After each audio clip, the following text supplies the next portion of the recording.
He's John Barry from the Mothership, former NBA veteran. He was on the call for Rockets-Lakers last night on ESPN Radio. Good morning, John. How are you? Wow, a lot going on. Who is that talking about my Liverpool Reds? That was Sophie. I don't appreciate that. That was Sophie in Los Angeles. She's my unpaid correspondent. Okay, well, Liverpool's not choking, by the way. And isn't it Meat Friday, I hear? Yes, it is. It is a Meat Friday. Wow. Yep. We got Can't believe tacos. I'm on. We got wings. Yeah.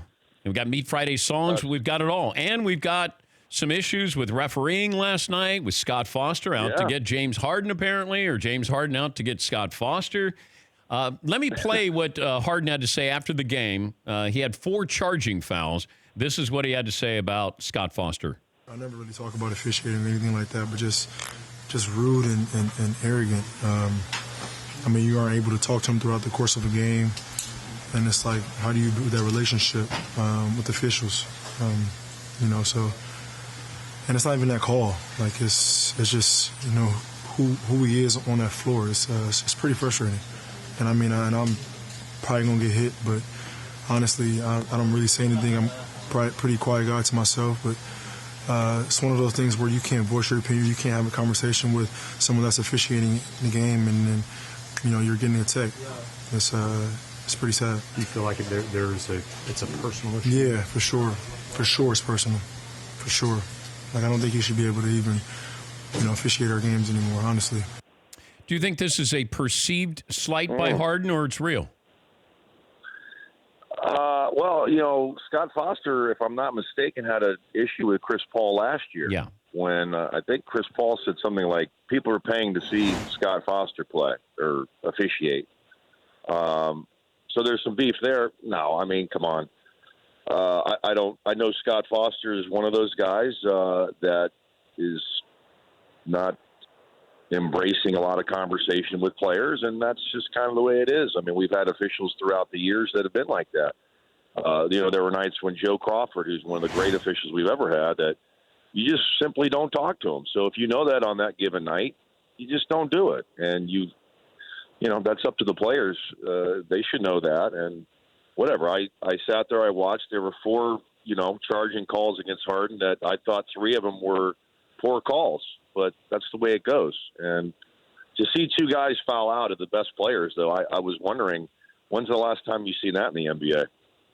But I'm also wondering, is Scott Foster, is he old school calling what should be called, whereas it feels like there's a little more latitude when it comes to James Harden? He initiates contact, the step back or step to the side that's not traveling. It feels like Harden benefits a little bit more from the officiating than he is penalized by it. Yeah, I mean, he goes to the line more than any player in the NBA. So, to come out and really say this, I think it's surprising. I think it's a very good move by James. He gets the benefit of the doubt. He is the one that creates all the contact. He's very difficult to officiate. He's so crafty when he dribbles into the lane and he throws his arms into people and he shoots 3-point, shots that he gets fouled more than anybody in the league. So I don't know, not a great move really to talk about it. It was, he had some tough calls last night. I totally agree, but at the same time, over the totality of the season, I think he's on the upper end. What's the league office do? Figure out what kind of money they're going to make from James and get ready for a check. Do you give him an audience? If you're the commissioner, do you call James Harden? Now, I said I would because I just want to know, how he came up, with this opinion here. And I also want to talk to Scott Foster and just say, look, we can't have this. There is this perception there. But I can't have my star player calling out the officials. And I want to know if Scott Foster does have a problem with James Harden. Yeah, I mean, maybe you investigate that. I mean, talk to James about it. You tell me, you show me the evidence that this is something personal. But aren't they graded after every game? Yeah, well, it'll fall on deaf ears. Look, they're missing calls on a nightly basis. I don't think Scott Foster was out to go get James Harden last night in any stretch. Okay. There were a couple calls that were tough calls on him, and that's going to happen, especially when a guy has the ball the whole game and makes all the plays that James Harden does. All right, the Lakers, this was poll question in the first hour of the show. Is it a successful season if the Lakers make the postseason? Sure. Yeah, just to become relevant, really. I mean, when LeBron went here, this is not a roster that was, suited for LeBron. It wasn't made out to be for LeBron, and they didn't have any opportunity really to do that once they got him. So, you look at the shooting. I mean, my gosh, the shooting last night, the 3-point shooting was just dismal. Yeah. They're one of the worst in the league. They've been that way throughout the whole season. And to me last night, that was a group in the first and third quarter that really looked disengaged, fragmented, didn't look like a group that was fighting to get into the playoffs. They were down 19 points in the third quarter, and Houston, basically just kind of the way they play, allowed teams back into games. But, man, I saw LeBron James looking over at the bench time and time again after three-point shot would come up missing, and just he did not look happy in this group. With all that trade talk with Anthony Davis, there's got to be something in that locker room that feels awkward when one of the best players in the league, he and his people had said, any of you guys, we want out of here to get Anthony Davis. Yeah, I brought this up. It's a hypothetical, but it's just an interesting question, I think. If you were the Lakers and you could trade LeBron for Anthony Davis, would you do that? At his current age? Yeah, right now. Right now? Yeah. No. Yes, you would, because then I don't have to get rid of any of these kids. I still have money for free agents, and free agents are more likely to go there with Anthony Davis there than LeBron James. Well, I just want to win right now. You're not winning right now. How are you going to win right now? Orleans? No, but no. LeBron doesn't have any choice in the matter. That's why I'm saying you'd have to trade him. You get Anthony Davis. You keep that roster. You got money to spend, and then you could bring in Kawhi Leonard, or you could bring in somebody else who might want to play with that roster as opposed to going into the circus that is the Lakers now. Yeah, I could see that. Because who is going to want to come here and play with LeBron? That's the question. I mean, I guess they're probably going to pull off the Davis deal this summer. But, I mean, is that even good enough? Do you think the Lakers actually – Golden State? See, I think Boston's got more to offer, it feels like. They do. And but if it has to include Tatum, I'd do that. Yeah. You would? Yeah. Mm-hmm. Yeah. So you'd have Horford, Irving. If Irving comes back, we don't know what's going to happen there July 1st. Yeah. Yeah. So it's going to be interesting. And I don't know what's going to – I do believe that Kevin Durant plays elsewhere next year. You do? Yeah. You don't? I say he stays. Really? Well, why not go – if they win again, they're going to go for 4 in a row. When's the last time that happened? That's the Celtics, I believe, right? Back in the 60s? But I don't think that he still is going to get the respect that he wants for doing something like that. Even if he's the finals MVP again, I don't know. It feels like, hey, I've sort of done what I wanted to do. Now you can't say you didn't win a title or you weren't the MVP of the final. Like, I've done that. I've accomplished that. And if he wins this time around, it just feels like, okay, now I'm going to do something that is going to raise my profile, my resume, where I'm going to be on equal footing with LeBron James when it's all said and done. I'm going to take the Knicks, and I'm going to win a championship there. I'm going to get Kyrie to come down from Boston. You're going to do what? I'm going to get Kyrie. The Knicks and championship, you said? Yes, with Kevin Durant and Kyrie Irving.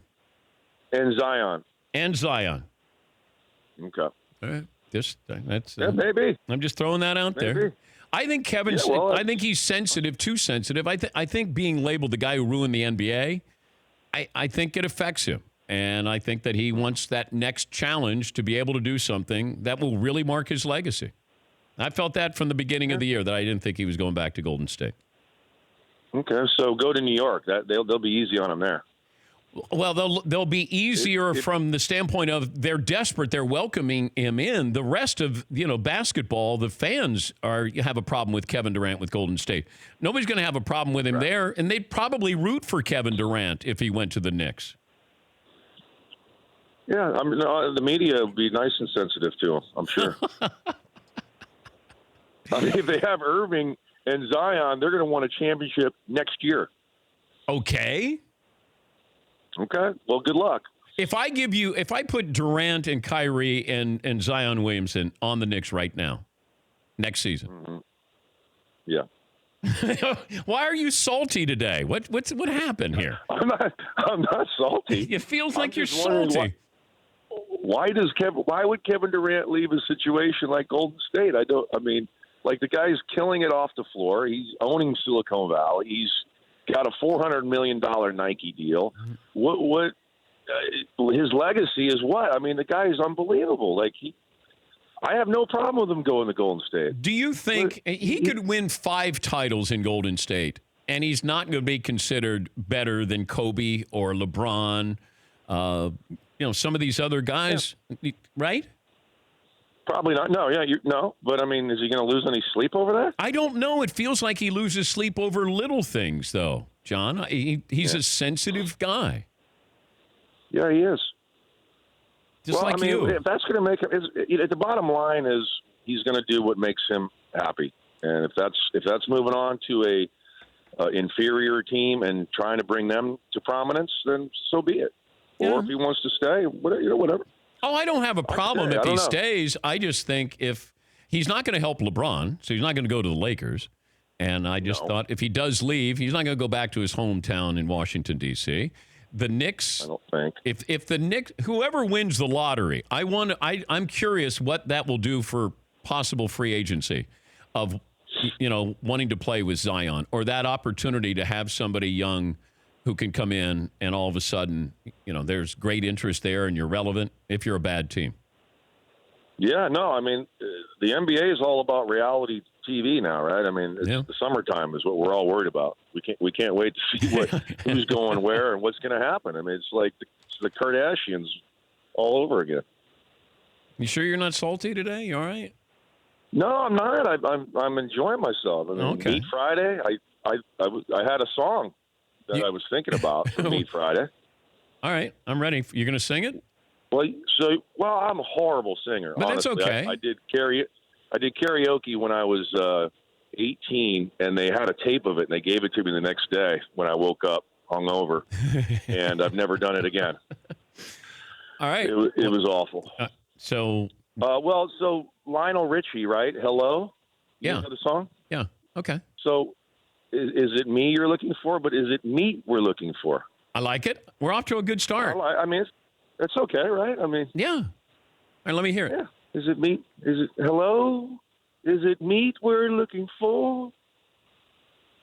And that's I'm not going any further than that. I get it. That's as far as you've gotten with the lyrics? That's it. Hello. Yes, Paulie. I could see it in your chicken thighs instead of eyes. You could keep going. Oh, I love it. And we got it. Well, why don't we? By the way, Dan. Yeah. Dan, one of the best Johnny Cashes out there. I'll give you credit.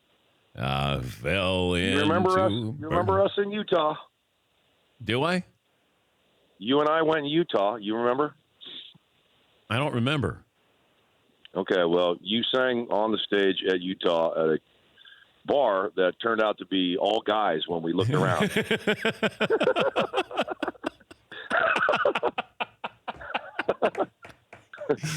It's just a coincidence, John. We had no idea. Well, I hope they appreciated my Johnny Cash there. I did. It was great.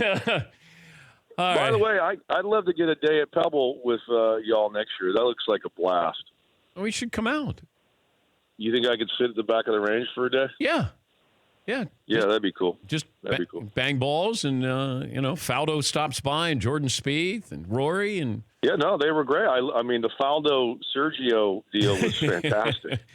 That was really good. Faldo is really funny.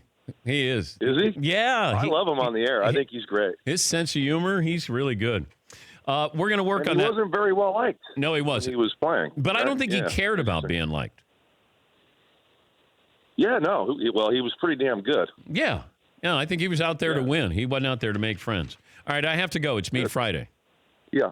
Okay. All right. Thanks for having me. Okay, John. Awesome. All right. That's John Barry, ESPN basketball analyst. For more Dan Patrick Show, tune to Audience Channel 239 on DirecTV or download the Dan Patrick Show app.